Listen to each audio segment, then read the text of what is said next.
चलो भाई, हम अपनी कहानी शुरुआत कर रहे हैं। जो इंडिकेटर्स की कहानी है वो मैं लास्ट में एक बार दोबारा करवा दूंगा। इससे पहले इस चैप्टर में इंडिकेटर्स भी है, वो मैंने रिकॉर्ड नहीं करा, मतलब उसकी लाइव क्लास नहीं हो पाई, पर तो मैं दोबारा लास्ट में तुम्हें डालकर दे दूंगा। मानकर चलो आज से ही हमारा ये चैप्टर शुरू हो रहा है, एसिड बेसिस एंड सोल्ट्स। आ गई बात समझ में?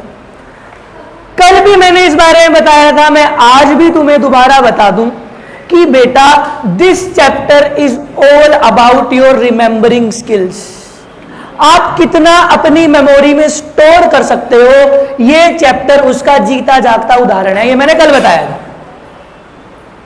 इसमें कोई मैथ्स के न्यूमेरिकल्स नहीं आएंगे, इसमें कुछ ऐसा कोई टिपिकल चीजें नहीं आएंगी जो आपको सोल्व करनी पड़ेंगी।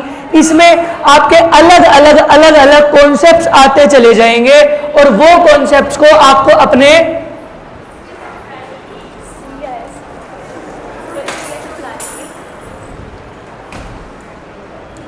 उन कॉन्सेप्ट्स को आपको अपने माइंड में स्टोर रखना है। कितना आप रिमेंबर रख सकते हो? लेंदी चैप्टर है, चैप्टर के एंड तक ही आधे बच्चे भूल जाएंगे कि मैंने पहले दूसरे दिन क्या करवाया था। फिर मैंने तुम्हें कल यह भी बता दिया था कि बाय मेकिंग या बाय डिजाइनिंग माइंड मैप्स, इस चैप्टर के माइंड मैप्स बनाओ। माइंड मैप पता है ना, ऐसे बाइफरकेट कर करके, वो माइंड मैप से तुम एक चैप्टर को स्टोर कर सकते हो। चिप होती है ना, चिप, जैसे मेमोरी कार्ड तुमने देखा होगा, अब तो खैर यूज नहीं होता। मेमोरी कार्ड छोटी सी चीज होती है, उसमें कितनी चीजें स्टोर है, ऐसा ना पूरी। और पहले के लोग क्या करते थे, स्टोर करने के लिए बड़ी बड़ी पोथियां लिखते थे कि कौन सा ज्यादा आसान वो है तरीका, चिप वाला। तो कन्फाइंड कर दो उसको, एक बड़े से चैप्टर को एक छोटे से माइंड मैप में बना लो और वो माइंड मैप अपने दिमाग में स्टोर कर लो। रिमेंबरिंग स्किल्स है। कॉन्सेप्चुअल बेस्ड क्वेश्चन आएंगे। एक कॉन्सेप्ट पढ़ाया जाएगा इस चैप्टर में, जैसे एसिड प्लस बेस रिएक्ट होकर क्या बनाते हैं, ये कॉन्सेप्ट है। इस कॉन्सेप्ट से क्वेश्चन पूछे जाएंगे घुमा फिराकर, डायरेक्ट नहीं। ऐसा कभी नहीं आएगा जैसे मैं तुम्हें क्या करवाऊं, मैंने तुम्हें कॉन्सेप्ट पढ़ाया कि एसिड प्लस बेस रिएक्ट होकर क्या बनाते हैं, सोल्ट प्लस वाटर। ये तो तुमने पहले भी पढ़ा हुआ है, पर ये कॉन्सेप्ट है, मैं बता दूंगा भाई this is a concept of our chapter. पर इस कॉन्सेप्ट से क्वेश्चन उठेंगे। कैसे उठेंगे? घुमा फिरा कर। कभी ये नहीं आएगा, ये नहीं आएगा कि क्या बनेगा एसिड और बेस रिएक्ट करके, ऐसा कभी नहीं आएगा। इसी से ही, इसी का ही एप्लीकेशन बेस्ड, इसी से ही कुछ घुमा फिरा कर तुमसे पूछा जाएगा। उन्हीं क्वेश्चंस को क्या बोलते हैं? Application based questions. आई बात समझ में? फिर बेटा इसको, ये चैप्टर लेंदी है, कम से कम 12-13 दिन तो तुम्हारे लेगा ही लेगा। तो जाहिर सी बात है, तुम जैसे बच्चे पहले दिन की दूसरे दिन की बात, क्योंकि तुम ऐसे ही पढ़ने वाले हो, पुराना भूलते जाओ, नया करते जाओ, नया अच्छे से करते हो, पर वो फिर पुराना रेजिस्ट करना भी तो तुम्हारा एक काम है। तुम अगर नया बहुत अच्छे से कर रहे हो तो पुराना याद रखना भी तुम्हारा काम है, और उसका एक ही तरीका है, by doing proper revision with proper interval of time. अब वो तुम खुद देखो, अगर तुम्हें डेली रिवीजन की जरूरत है तो डेली करो, 2 दिन के बाद की जरूरत है 2 दिन बाद करो। किसी बच्चे को 1 हफ्ते में हो जाती है, कोई बच्चा होता है भाई 1 हफ्ते का रिटेन कर सकता है, फिर वो 1 हफ्ते बाद रिवीजन करता है, और प्रॉपर इंटरवल टाइम के बाद रिवीजन करते चलो हर चैप्टर की। इलेक्ट्रिसिटी, लाइट हो गया, उनकी रिवीजन तुम्हें कब करनी है वो तुम देखो। तुम्हें पता ही नहीं, तुम अपने बारे में कुछ जानते ही नहीं तो पढ़ाई क्या करोगे? तुम्हें पता ही नहीं हम कितने कितने दिनों का याद रख सकते हैं, कितने दिनों का हमें याद रहेगा आगे चलकर। तो पहले तुम अपना एनालिसिस करो। करूं स्टार्ट आज का चैप्टर? आज का चैप्टर शुरू होता है बेटा 2 तरीके की प्रॉपर्टीज से। 1 मिनट रुक जाओ।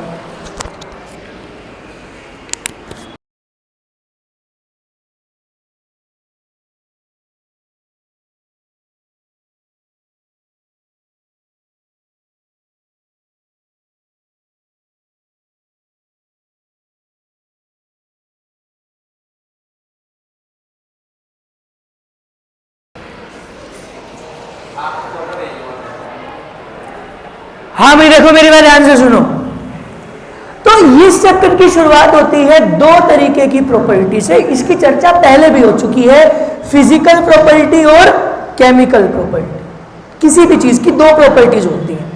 कोई भी केमिकल है उसकी दो तरीके की प्रॉपर्टी होती है। एक प्रॉपर्टी होती है फिजिकल प्रॉपर्टी, उसमें क्या क्या आएगा भाई, उस केमिकल का बॉइलिंग पॉइंट क्या है, उस केमिकल का फ्रीजिंग पॉइंट क्या है, उस केमिकल का रिफ्रैक्टिव इंडेक्स क्या है, पढ़ लिया ना रिफ्रैक्टिव इंडेक्स। वो सॉलिड है, लिक्विड है, गैस है, मास क्या है, उसकी डेंसिटी कितनी है, ये सब क्या है उसकी फिजिकल प्रॉपर्टी। आसान भाषा में कहूं, ऐसी प्रॉपर्टीज जो हमें देखने से छूने से पता लग जाए उनको फिजिकल प्रॉपर्टी बोला जाता है। बोला जाता है जैसे मेरी फिजिकल प्रॉपर्टी क्या है भाई, मेरे को जो देखकर तुम पता लगा सकते हो मेरी हाइट कितनी है, मेरा कलर क्या है, मेरी अपीयरेंस। ये पंखा मंदा चल रहा है क्या?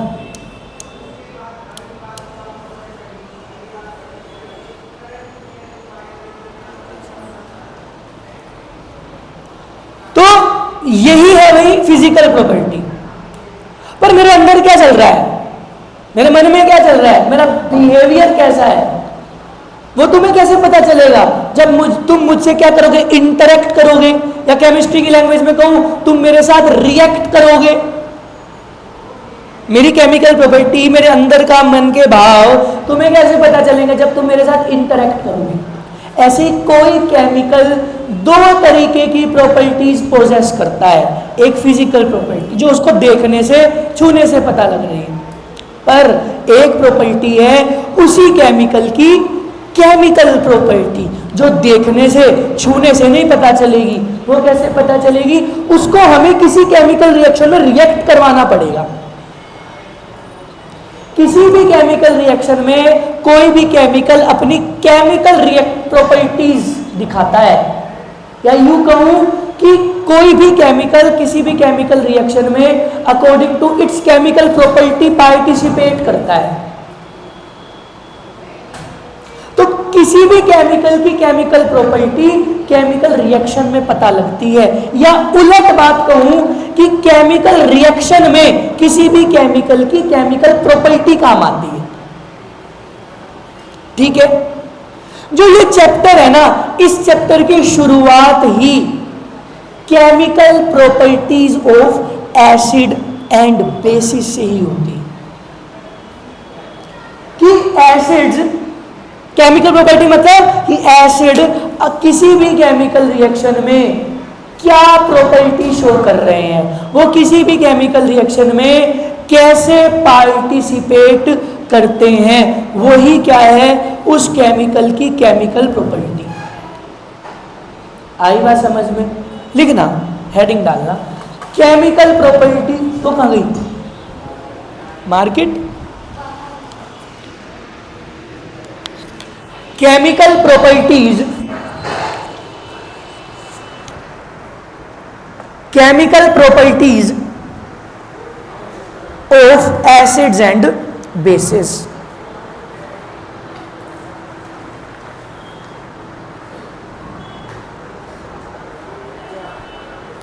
Chemical properties of acids and bases.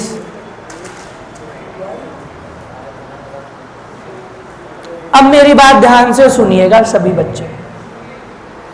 लिखना, सबसे पहले एसिड की लिखो।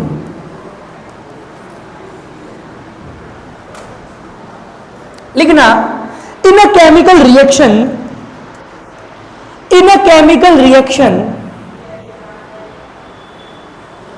acid participates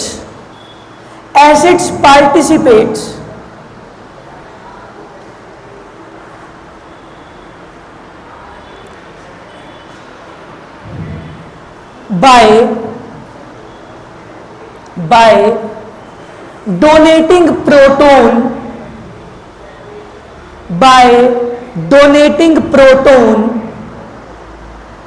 ब्रैकेट में लिखना H प्लस। प्रोटॉन क्या होता है? H plus. अभी बताऊंगा क्या होता है, पहले लिख लो। By donating H plus and accepting OH minus ion. OH minus ion, OH minus hydroxide, capital H। हाँ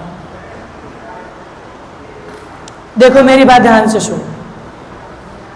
सबसे पहले तो ये देखो proton, this is proton. Proton क्यों है ये पहले ये समझो। तुम्हें पता है हाइड्रोजन का एटॉमिक नंबर 1 होता है। ये 9th क्लास की बात बता रहा हूं मैं तुम्हें। तो इसमें कितने इलेक्ट्रॉन होंगे? एक इलेक्ट्रॉन जितना उसका एटॉमिक नंबर होता है, एक ही इलेक्ट्रॉन और एक ही प्रोटॉन, न्यूट्रॉन इसके पास नहीं होता। मतलब अगर मैं हाइड्रोजन का एटम बनाऊं, ये हाइड्रोजन का एटम है, उसके अंदर न्यूक्लियस है, न्यूक्लियस के अंदर कौन सा शेल है? के। न्यूक्लियस के बाद कौन सा शेल है? के शेल। इस के शेल में एक इलेक्ट्रॉन घूम रहा है और यहां पर क्या प्रेजेंट है? एक प्रोटॉन। तुम्हें पता है ना प्रोटॉन कहां प्रेजेंट होते हैं? न्यूक्लियस में। और इलेक्ट्रॉन कहां प्रेजेंट होते हैं? शेल्स में या ऑर्बिट इनको बोलते हैं। H प्लस, प्लस मतलब प्लस साइन कब आएगा? जब इलेक्ट्रॉन दे देगा। मतलब इसके पास ले देकर एक इलेक्ट्रॉन था, वही इलेक्ट्रॉन इसने क्या कर दिया? दे दिया। तो सिर्फ क्या बचा? एक प्रोटॉन। तो जो H प्लस को हम क्या बोलेंगे? एक, पहले क्या था? पहले एक इलेक्ट्रॉन था, इलेक्ट्रॉन दे दिया जब तो प्लस बन जाएगा। अब सिर्फ क्या बचा? न्यूक्लियस के अंदर H आइडियल ऐसा दिखता है, उसके पास एक इलेक्ट्रॉन है, एक प्रोटॉन है। इलेक्ट्रॉन दे दिया तो क्या बचा? एक प्रोटॉन। तो H प्लस को इसीलिए क्या बोलते हैं? प्रोटॉन। जो H प्लस है वो क्या है? एक प्रोटॉन है। मतलब यहां से पता लगा कि जो एसिड हैं वो किसी भी केमिकल रिएक्शन में प्रोटॉन डोनर्स हैं। प्रोटॉन डोनर्स मतलब H प्लस को डोनेट कर देंगे या फिर OH माइनस एक्सेप्ट करेंगे। ये दो साइंटिस्ट थे, आर्हेनियस एंड ब्रोंस्टेड। ये दो कॉन्सेप्ट हैं, आगे 11th में जाकर पढ़ने हैं तुम्हें इक्विलिब्रियम चैप्टर में। आर्हेनियस कॉन्सेप्ट, आर्हेनियस कहता है कि एसिड H प्लस देते भी हैं, ठीक है, और ब्रोंस्टेड कहता है कि वो OH माइनस लेते भी। आई बात समझ में? किसी भी केमिकल रिएक्शन में एसिड H प्लस देते हैं या फिर दोनों में से एक काम करेंगे, या तो H प्लस देंगे या फिर OH माइनस। ऐसे एसिड की वैसे तो बहुत सारी केमिकल प्रॉपर्टीज होती हैं, पर हमारी क्लास में 10वीं क्लास में सिर्फ 2 ही हैं। 2 भी क्या, ये भी तुम्हारी कम काम आएगी। OH माइनस लेने वाले भी कम काम आएगी। तुम्हारी क्लास में सिर्फ क्या काम आएगा भाई? Acids are proton donors. Acid क्या करते हैं? H प्लस को देते हैं। आई बात समझ में? पर कब दे पाएंगे पहले वो समझो। तुम्हें पता है एसिड की सॉलिड फॉर्म भी हो सकती है, कोई एसिड अपनी पाउडर्ड फॉर्म में भी मिल सकता है, तुम्हें बन सकता है वो। पर जैसे ही एसिड पानी में जाएगा ना, उसकी जब पानी का काम होता है तोड़ना, उसकी उसी आयंस में डिसोसिएट कर देना। जैसे ही एसिड अपनी एक्वस स्टेट में जाएगा, कितनी स्टेट बताई थी फर्स्ट चैप्टर में? बताओ। सॉलिड, लिक्विड, गैस और क्या थी एक्वस स्टेट? ये पता है प्रियांशी? बताओ। जो पहले सॉलिड था चीनी, चीनी पहले सॉलिड थी, पर पानी में घोलकर उसको क्या बना दिया गया? लिक्विड। पर वो उसको लिक्विड नहीं बोलेंगे, उसको क्या बोलेंगे? एक्वस। ऐसे ही एसिड सॉलिड भी हो सकता है, पर उसको पानी में घोल दिया तो अब उस एसिड की कैसी स्टेट है? एक्वस। सिर्फ और सिर्फ एक्वस स्टेट में ही एसिड H प्लस को डोनेट कर सकते हैं। जैसे मैं तुम्हें बताता हूं, मेरे पास एक एसिड है HCl। इसका क्या नाम है बताओ? जो तुम पढ़ते हो हाइड्रोक्लोरिक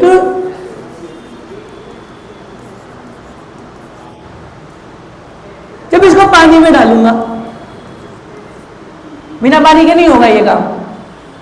तो ये बेटा ये क्या करेगा? ये किस में टूटेगा? H प्लस और Cl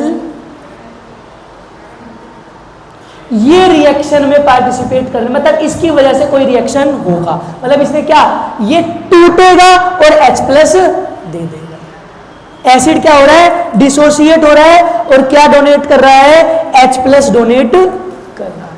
ये H प्लस क्या करेगा, इसने टूट कर अब H प्लस अपनी दे दी, रिएक्शन में पार्टिसिपेट होने चली गई। इन दोनों, इस आयन की वजह से, इस H प्लस आयन की वजह से रिएक्शन होगा, रिएक्शन में पार्टिसिपेट करे। मैंने कहा ना कि कोई भी केमिकल अपनी केमिकल प्रॉपर्टी के द्वारा केमिकल रिएक्शन में पार्टिसिपेट करता है, बोला ना।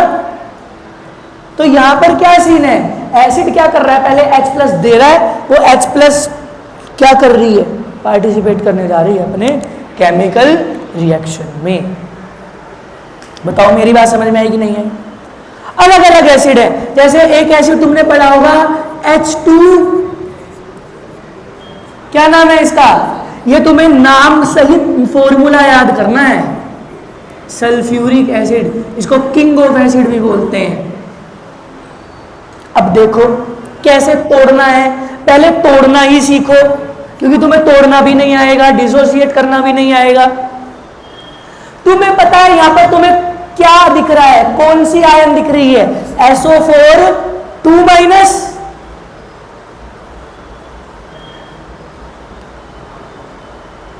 और ये किस में बदल जाएगा, H, कितनी H है यहां, 2, तो ये कितनी H प्लस देगा। हाँ ये तो मैं जरूर कहूंगा, और ये पहले चैप्टर से कहता आ रहा हूं कि एटॉमिक नंबर, उनकी वैलेंसी, पॉली एटॉमिक आयंस की वैलेंसी, जो 9th क्लास का सिलेबस है, कार्बोनेट, सल्फेट, नाइट्रेट, ये तुम्हें टिप्स पे होंगी जब ये चैप्टर आसान बनेगा, वरना तो रट्टू तोतों की तरह रटते रहना, वरना रटते रहना, रट्टुओं की तरह तुम रटोगे। पर अगर तुमको ये सारी चीजें याद है, क्या क्या, एटॉमिक नंबर 1 to 20, फिर poly atomic ion, sulphate, nitrate, carbonate, ये सब, फिर जिंक, बेरियम, इन सब की वैलेंसी, जो वो पहले कॉपी के 2 पेज लिखवाए मैंने, ये रहे देखो, है ना, ये देखो, ये रहा, ये क्या है,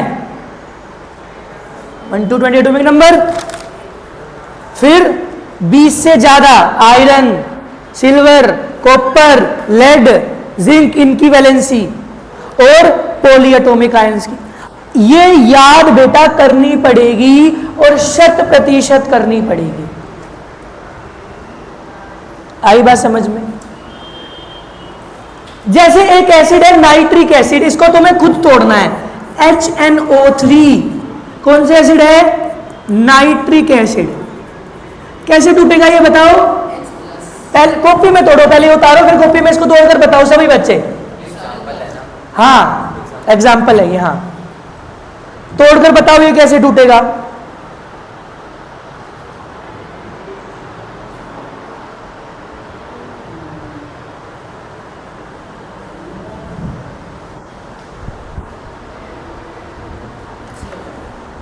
क्या कितनी H निकलेगी, कितनी नाइट्रेट,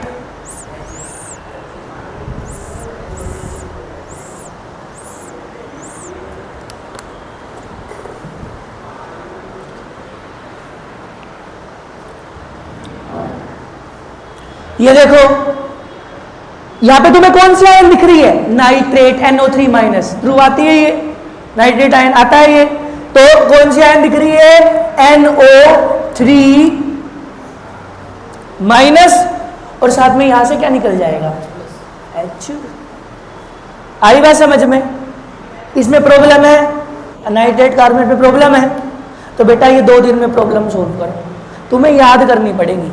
हाँ कुछ समझ नहीं आता तो मैं समझाऊं, तेरे को भी प्रॉब्लम है ना इसमें, पॉली एटॉमिक आयन में, शिवम प्रॉब्लम है ना, हाँ -1 आएगा, वैलेंसी है ना -1 उसकी। एक और दे दूं, तेरे को भी है ना प्रॉब्लम, तू तो, तेरे को तो अगले जन्म तक रहेगी, तेरी नहीं सुधरेगी। दू एक और, एक एसिड है, उतार रहे हो, चलो उतारो फटाफट, उतार लिया।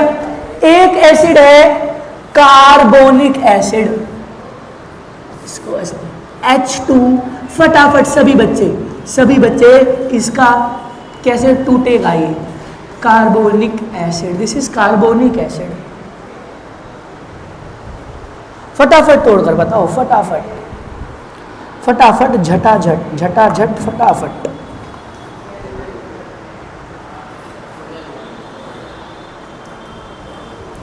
अच्छा लड़ले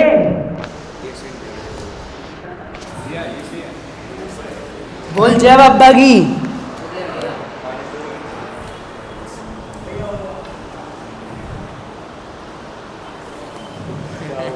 लाइव पिटेगा, लाइव पिटेगा घर वाले साथ। मैं यही बोला करूंगा घर वालों को, भाई आप भी यूट्यूब पे बैठो, आपका बच्चा क्या कर रहा है लाइव देखो, लाइव पिटते देखो बच्चों को यूट्यूब हैं। नहीं खड़ा करके मारूंगा ना, आजा आजा।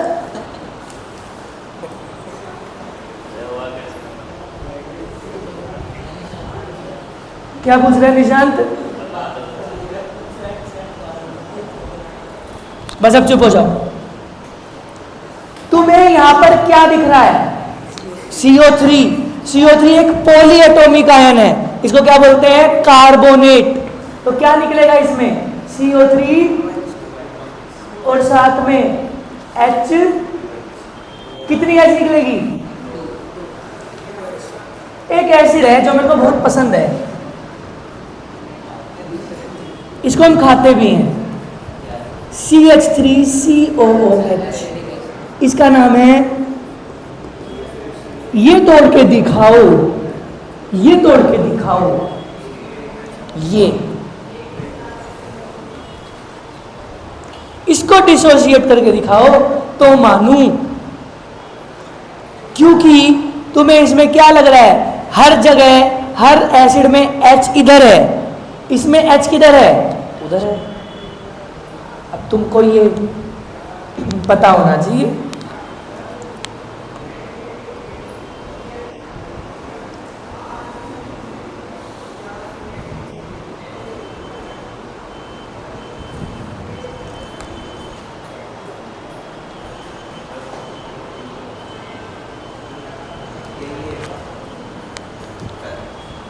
हाँ देखो भाई मेरी बात सुनो, दो तरीके के एसिड्स होते हैं, एक होते हैं इनऑर्गेनिक या मिनरल एसिड। ध्यान से समझो,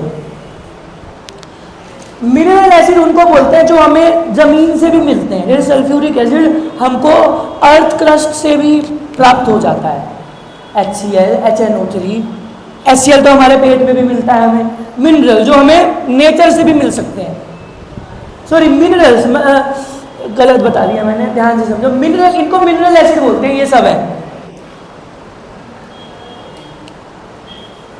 मतलब ये एसिड, और इनको स्ट्रॉन्ग एसिड भी बोलते हैं, ये है ऑर्गेनिक एसिड। ये होते हैं जो हमको कहाँ मिलते हैं? नेचर में। जैसे एसिटिक एसिड, इनको कौन सा एसिड बोला जाता है? Organic acid. इससे पहले कौन सा एसिड है? मिनरल एसिड, या यूं भी कह सकते हैं जो मिनरल्स में मिलते हैं हमें। ये कौन सा एसिड है? Acetic acid. ये ऑर्गेनिक एसिड है। ऑर्गेनिक मतलब जो नेचर में प्राप्त होता है। जैसे एसिटिक एसिड एक एसिड है जो नींबू में, जैसे और कहाँ मिलता है? ऑरेंज, संतरे में, खट्टी चीजों में एसिटिक एसिड प्रेजेंट होता है, मौसम्बी में। तो इसीलिए ये कैसा एसिड है? Organic acid. यहां पर H+ क्या है? ये निकलेगी। और यहां पर ना देखो ये चीज, ये एक पॉली एटॉमिक आयन है, ध्यान से समझो।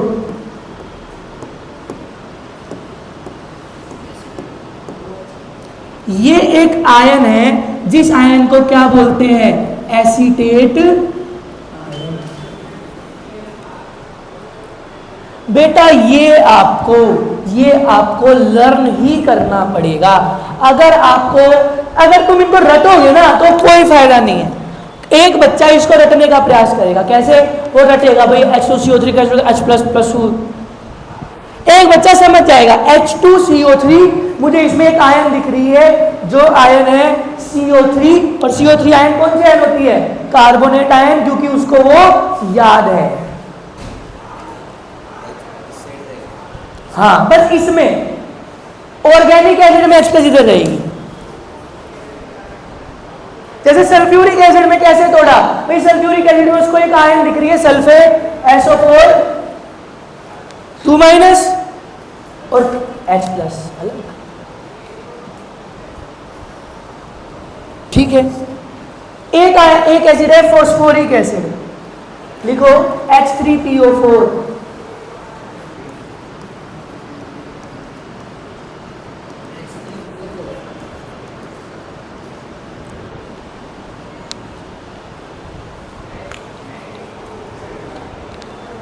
तोड़ो इसको।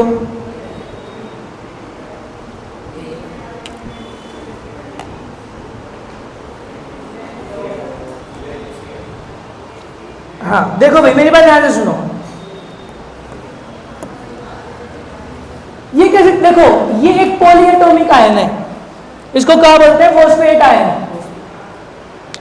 9th क्लास में याद करवा रखी है तुम्हारे मास्टर ने तुम्हें। PO4, अच्छा PO4 की वैलेंसी ये है, 9th क्लास में तुमने ये भी सीख रखा है भाई, H की वैलेंसी क्या होती है? +1, और PO4 की क्या होती है? -3। H के साथ क्या होगा? जो PO4 की, H के साथ जो नंबर है ना, वो PO4 की वैलेंसी है। तो PO4, जैसे यहां पर देखो, जैसे कार्बोनिक एसिड,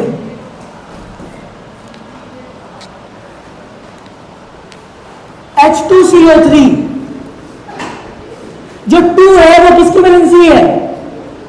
CO3। जो H के साथ 2 है वो किसकी वैलेंसी है? कार्बोनेट की। और CO3 के साथ किसकी वैलेंसी है? H की। आई बात समझ में? ऐसे टूटेगा, हाँ हाँ, 2H+। अभी बात समझ में, बताओ ये चीज समझ में आ गई? अब लिखो bases, chemical property of basis.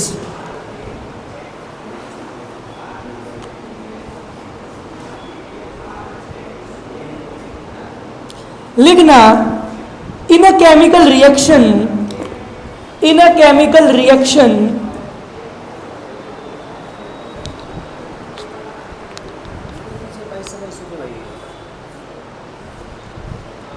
में एक तो चश्मे लगाती है और दूसरे in a chemical reaction basis participates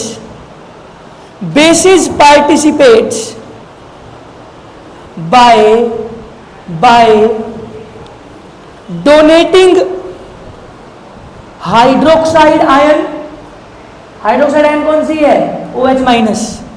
hydroxide ion bracket में लिख लो OH-, ये H है, कैपिटल H। वो वो एक्सेप्ट कर रहा था OH, अभी मैं बताऊंगा, क्लैरिटी करूंगा। By donating OH- ion and accepting H+ ion और प्रोटोन, H+ आयन और प्रोटोन।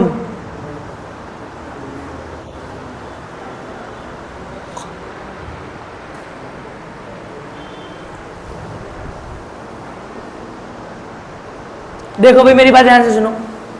बेसिस क्या करते हैं? बेसिस क्या करते हैं? OH- डोनेट करते हैं H+। देखो एसिड क्या है? एसिड या तो H+ को देंगे या फिर OH- लेंगे। और बेस क्या है? इनके ठीक उलट है। बेस क्या करते हैं? OH- देते हैं और H+। आई बात समझ में? और मैंने कहा ये वाला कॉन्सेप्ट यूज नहीं होगा तुम्हारा, वो मैं बस बता रहा हूं एक्स्ट्रा नॉलेज के लिए। तुम्हारा बस ये कॉन्सेप्ट होगा एसिड क्या देते हैं H+ और बेस क्या देते हैं OH-। बेस है क्या, पहले वो समझो। मैं एक बेस किसको कहता हूं, तुम्हें पता है base is a compound, base लिखो, base is a compound formed by a metal and hydroxide ion। हाँ, कोई भी तुम बेस देखोगे ना, वो मेटल तुम्हारे लिए बेटा, ऐसे तो बहुत सारे बेसिस होते हैं जो आगे आगे concept, Lewis base, Lewis acid, ये सब तुम्हें करने हैं।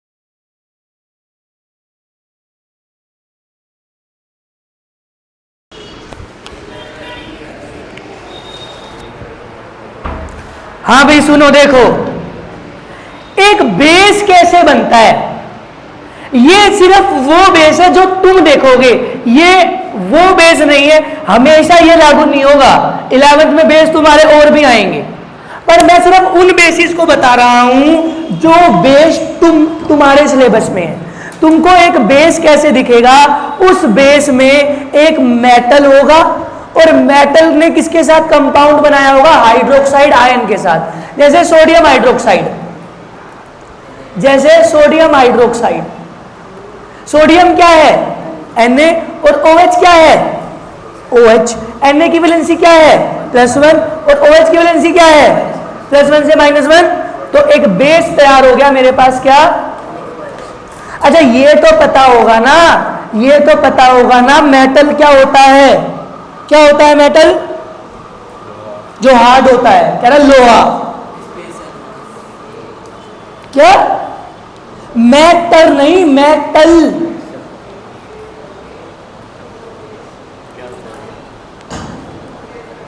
जो हार्ड होता है, ये कह रहे लोहा।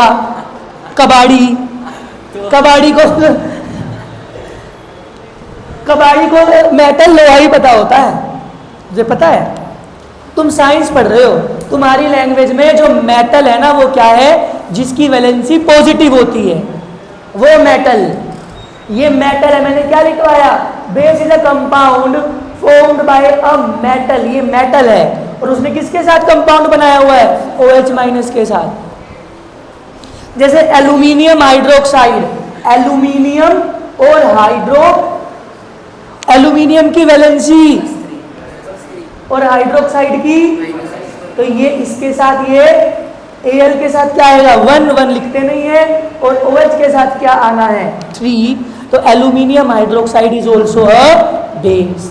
2 बेस अपनी कॉपी में और बनाकर दिखाओ, 2 बेस अपनी कॉपी में और बनाकर दिखाओ, इनके अलावा सोडियम हाइड्रोक्साइड और एल्यूमिनियम हाइड्रोक्साइड के अलावा 2 बेस और। मृत्यु से भय नहीं लगता दुष्ट तुझे,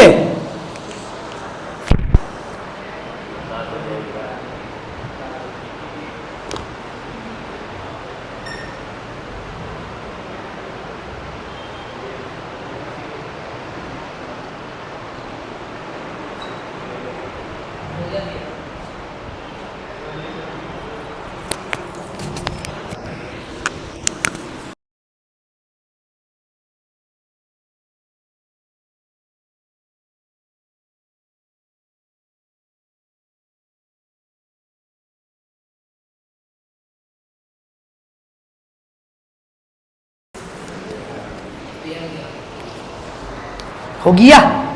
जैसे एक बच्चे ने वो बनाया है मैग्नीशियम हाइड्रोक्साइड, क्योंकि मैग्नीशियम क्या है, एक मेटल है, और हाइड्रोक्साइड क्या है, एक हाइड्रोक्साइड आयन है। तो ये भी हमारा क्या होता है, बनाए ध्रुव, दिखाओ कितने बनाए, +2 और मैं जल्दी बना।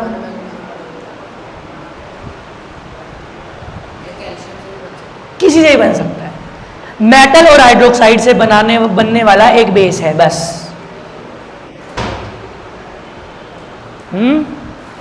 ये तो मैंने बनाया ही था। आर्गन, ये देखो ये देखो ये देखो, ये आए हैं, ये साइंस की मां बहने कर रहे हैं। आर्गन कोई मेटल है, आर्गन रिएक्ट ही नहीं करता, पगलैट खोपड़ी, वो एक इनर्ट गैस है।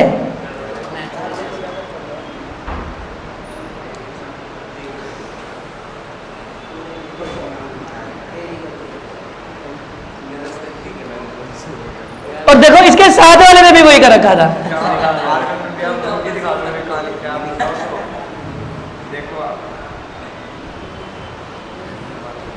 क्या करें, आदत से मजबूर जो हैं, नकल तो मारेंगे।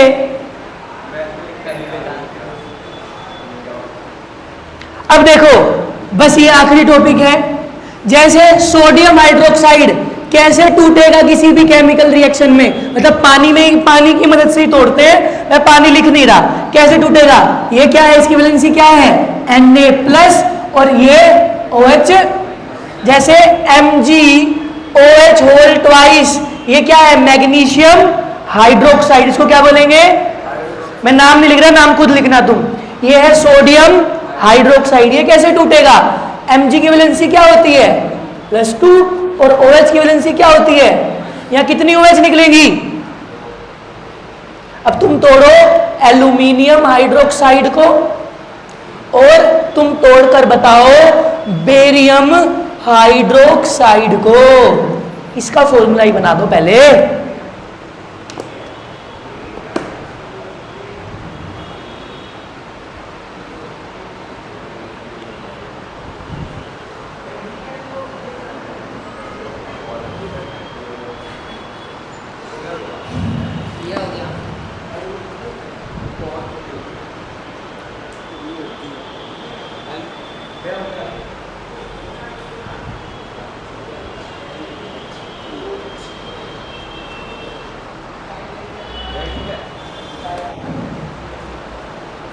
हाँ बिल्कुल ठीक है।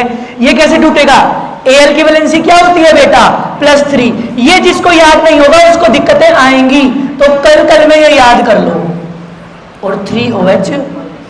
बेरियम हाइड्रोक्साइड, बेरियम होता है Ba और हाइड्रोक्साइड होता है OH। बेरियम की वैलेंसी +2 और OH की वैलेंसी -1, तो क्या बनेगा, BaOH। तो ये कैसे टूटेगा, Ba +2 OH। ठीक है, तो आगे कल हम इसकी एप्लीकेशन पढ़ेंगे। आज के लिए इतना ही।